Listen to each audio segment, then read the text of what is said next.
around your age, I identified as gay or a lesbian.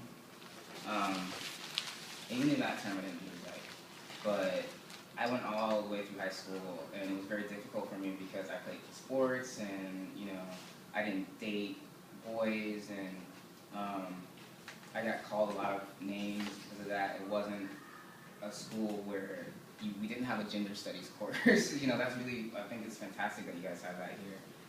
We didn't have courses where you learn about who you are and sexuality and growing as a person. Because I think that at this age we discover a lot about ourselves, and so I was discovering that I was queer. But I didn't take the plunge, I guess, to live the life that I felt comfortable until I became a grown person. I went all the way through college and still identified as a lesbian. It wasn't until I finished college and I started to be like, oh, maybe I'm not that. I'm not that. I don't know what I am, but I'm not that. And the way that I presented my gender was always very masculine, for lack of a better term. So when I was a girl, I dressed the same. Nothing changed about what it was. But now, but like I said, so I went all the way to college, kind of struggling with my gender identity, and it wasn't until I was in grad school and I was like, I'm going to do this. And it's so funny that I became this adult and I discovered YouTube and I was watching all these videos of people who were your age and inspired me to live my life as an adult. And I think that was probably the most amazing moment in my life because I felt so far removed from my youth. And then to sit online and see, so like all of these videos, like these are young people younger than me, who I would sit and watch for hours and hours and hours. I'm like, wow, these kids have the courage to be who they are, and I'm an adult and I'm afraid. And so, yeah, I would just sit and watch, and it was one day I saw this video by this young man, and he had to have been like at least 10 years my junior. And I had, had my film out, and I was identified as gender curious. I mean, trans curious when I was making Still Black.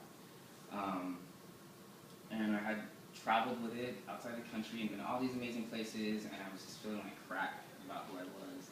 And I remember being in my apartment in Oakland and being on YouTube, and I saw this video, this beautiful, really poetic video that this young man did. And I just started crying, and I was like, I'm gonna do it. I'm gonna be my authentic self. I'm gonna live my life and be happy. So yeah, then I found the courage to be who I was and transition, and now my life is much better. I still struggle with living, as we all do, and feeling good about myself and self-esteem and things that human beings struggle with. But I'm much more fulfilled and whole, I guess. So, and because I've taken the step to transition, a lot of my work has been bolstered by it. In terms of I feel more confident about who I am, and I know my value in a different way that I didn't really understand prior to transition. It really, really changed my life in so many ways.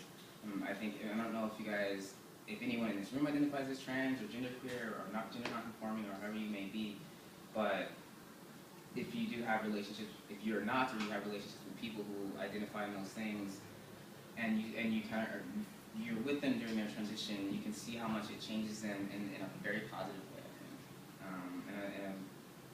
I think. For me, I just feel like I'm a better person.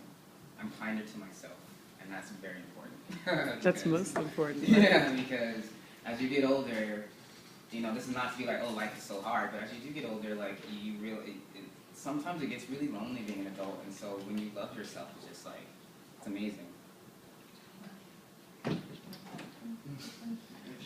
Okay. So we have about 5 more minutes. Does anyone have any questions? Do you want to watch the trailer for it? Oh, again? With the trailer? Yeah, they had the 2 videos left. Oh, they'd like to see the second one. Thank you. We just had an annoying bell. Yeah, that I know. The first time I heard that, I thought, That's cool. What is it? Our school bell was so irritating. So yeah, this is the trailer. If I, it's funny because now that, again, it's 5 years away from me. I did everything in this film. I was the cinematographer. I was the director. I was the editor. I was the sound person. Everything. So I will never do that again. I never. I would not advise you to do that because filming is so cheap nowadays. But so just a quick thing. The story follows 6 men. 6 trans men who live all over the country. And it was really important for me to show people who didn't live in typical urban areas that we expect people who are gay, lesbian, queer, like San Francisco or Oakland or like urban areas. So most of it took place in the Midwest. I also lived in the Midwest at the time, and I rarely see films that talk about queer identities in the Midwest. It's kind of like they don't exist. So I really felt it important to show that. But You have a question, Heather? Yeah. yes. Sorry. How did you find Holly and where? Yeah, it's a good question. At the time, I have a blog called Black Academic, and Oh. Yeah, I'm you familiar. know my blog? We're following your blog. Oh, in wow. the gender studies class. Yeah. Oh, that's awesome. So that's Awesome. me. That's And I started my blog in 2005, I want to say, late 2005, and it got super popular. It blew up. And so I was like, when I wanted to make this film, I needed money to make it. And it was also the same time our current president was running for his presidency.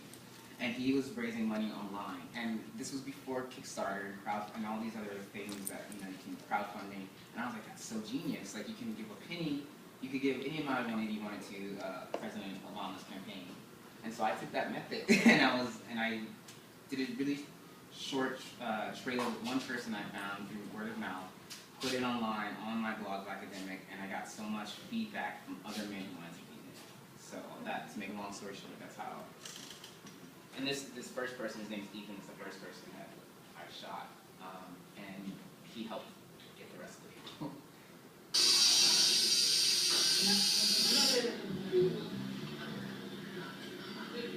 I asked my father, I remember asking my father when I was about 3 years old when my penis was going to grow, and it totally